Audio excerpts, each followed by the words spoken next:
ஐந்து கரத்தானை யானை முகத்தானை இந்தின் இளம்பெறை போலன் ஏய்த்தனை நந்தி மகந்தானை ஞானக் குழந்தானை பொந்தியில் வைத்தடி போத்துகின்றேனே. உலகில் உள்ள தமிழ் பேசும் அனைத்து நல் உள்ளங்களுக்கும் மற்றும் இந்த காணொலியை காணும் உங்களுக்கும் ஆஸ்ட்ரோராஜின் இனிய நல் வணக்கங்கள். வாழ்வியல் என்ற தலைப்பில் திருமூலர் அருளிய வைத்தியசாரம் என்ற நூலிலிருந்து பாடல்களும் பாடல் சார்ந்த தகவல்களும் பதிவுகளாக கொடுத்து வருகிறோம். அதில் இன்று பாடல் எண் 101.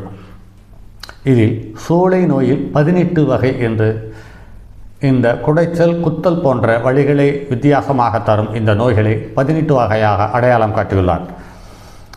அதில் பாடல் 6 வகை சூளையில் 3 பேர் சொல்வார், வேறு இதையெல்லாம் வெவ்வேறு ஒன்றில்லை கூறும் இதன் நாமம் கோடி குணம் சொல்வார், பேருமறு சூளை பேர் சொன்னார் நந்தியே என்று பாடலை முடித்துள்ளார்.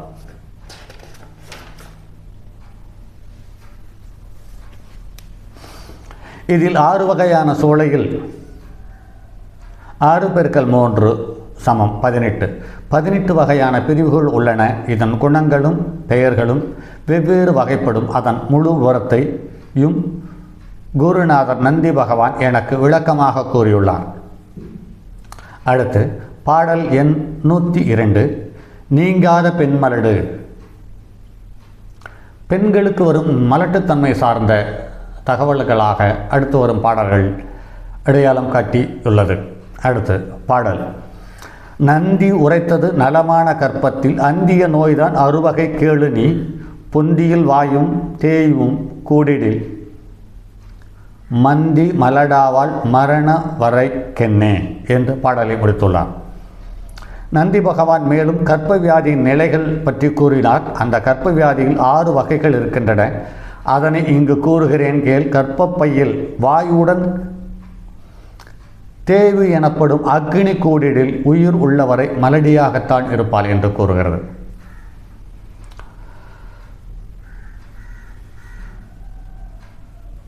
காற்றும் நெருப்பும் ஒன்று கூடி கர்ப்பப்பைக்கு தொடர்பு ஏற்படும் பட்சத்தில் வாழ்நாள் முழுவதும் மலடியாவாள் என்று அருமையான கருத்தை தெளிவாக சொல்லியுள்ளார்.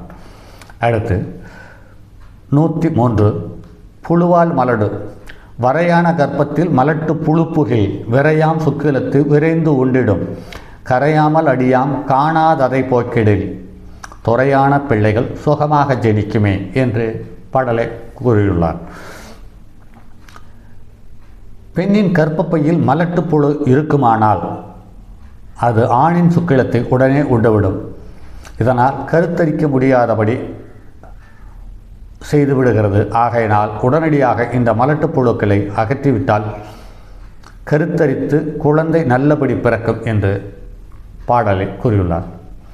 கர்ப்பப்பையில் உருவாகும் ஒருவித இன்று அதை பாக்டீரியாக்கள், வைரஸ்கள், ஈஸ்டுகள் என்று 3 வகையாக பிரித்திருக்கின்றனர். அதில் பாக்டீரியாக்கள் என்ற சின்ன சின்ன உயிர்கள்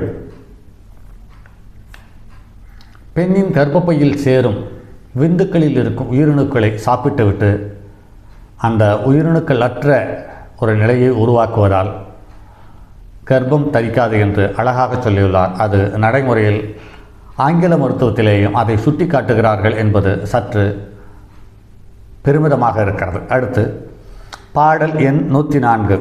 குழந்தை பிறக்கும் சமயம். ஜெனிக்கின்ற பிள்ளை திறமாய் பிறக்கையில் கணிக்கின்ற சீயுநீர் களந்துள்ளே சிக்கிடில் பணிக்கின்ற கைகால் பாவியே குத்திடும் தணிக்கும் பசிபோகும் தன் வயிற்று பறிப்பே என்று பாடலை முடித்துள்ளார். கரு வளர்ச்சியுற்று குழந்தை பிறக்கும் பொழுது தாய்க்கு கர்ப்பப்பையில் நீர் சிக்கி உள்ளே தங்கிவிட்டால் கைகால்களில் குத்து வலி உண்டாகும், பசி எடுக்காது, வயிறு உப்பலாய் பெரிதாக இருக்கும் என்று பாடல் சார்ந்த தகவலை கூறி முடித்துள்ளார். அடுத்து பாடல் எண் 105. சுகப்பிரசவம். பாரிய வாயு பரிந்துக்கு குளிப்புகில் தாரி கழித்து சத நித்தம் கூப்பிடும் வாரி உடம்பெல்லாம் வலிக்கும் இடைநோகம் ஆரியன் சொன்ன அறிந்தவர் சித்தரே என்று பாடலை முடித்துள்ளார். வாயுவானது விரைந்து கர்ப்பக்குழியில் புகுந்தால் வயிற்றில் பிள்ளை தங்காமல் உடனே பிறந்துவிடும். அச்சமயம் உடம்பெல்லாம் வலிக்கும், இடையிலும் வலி உண்டாகும். இதனை மகேஸ்வரன் கூறியுள்ளார். அவர் கூறியதை அறிந்தவர்களே சித்தராவார்கள். இதில் ஒரு கூடுதல் தகவல் நண்பர்களே, கர்ப்பப்பையில் வாயு அதிகமாகும் பட்சத்தில் அல்லது உருவாகும் பட்சத்தில் அந்த வாயு குழந்தையை வெளித்தள்ளி சுகப்பிரசவத்தை உண்டு பண்ணுகிறது என்று பாடலில் கூறியுள்ளார். இதில் நடைமுறை அனுபவத்தில் அபான முத்திரை என்று ஒரு முத்திரை இருக்கிறது. அந்த முத்திரையை பிரசவ காலத்திற்கு முன், பிரசவ நாள் குறிப்பிட்டதற்கு பிறகு, பிரசவ காலத்திற்கு முன் ஒரு 35-40 நாட்கள் காலை மாலை 15 நிமிடம் இந்த அபான முத்திரையை தொடர்ந்து செய்து கொண்டு வரும் பட்சத்தில் குழந்தை ரொம்ப சுகப்பிரசவமாக பிறந்து விடுகிறது என்பது நடைமுறையில் காண முடிகிறது. இந்த பாடலை காணும் உள்ளங்கள் ஆணாக இருந்தாலும் பெண்ணாக இருந்தாலும் இந்த அபான முத்திரையை நடைமுறையில் பயன்படுத்தி பாருங்கள். இது ஒரு பெரிய மாற்றத்தை தருகிறது. இந்த அபான முத்திரைக்கு ஒரு சின்ன எச்சரிக்கையும் இருக்கிறது. கர்ப்பமான பின் 7 மாதம் அல்லது 8 மாதம் வரை இந்த முத்திரையை செய்யக்கூடாது என்பது எச்சரிக்கையாக இருக்க வேண்டிய ஒரு தகவல். சரி நண்பர்களே, மற்றும் ஒரு பதிவில் சந்திப்போம். அதுவரை உங்களிடமிருந்து விடைபெறுவது உங்கள் அன்பு நண்பன் எம் ராஜரத்தினம். வணக்கம் நண்பர்களே.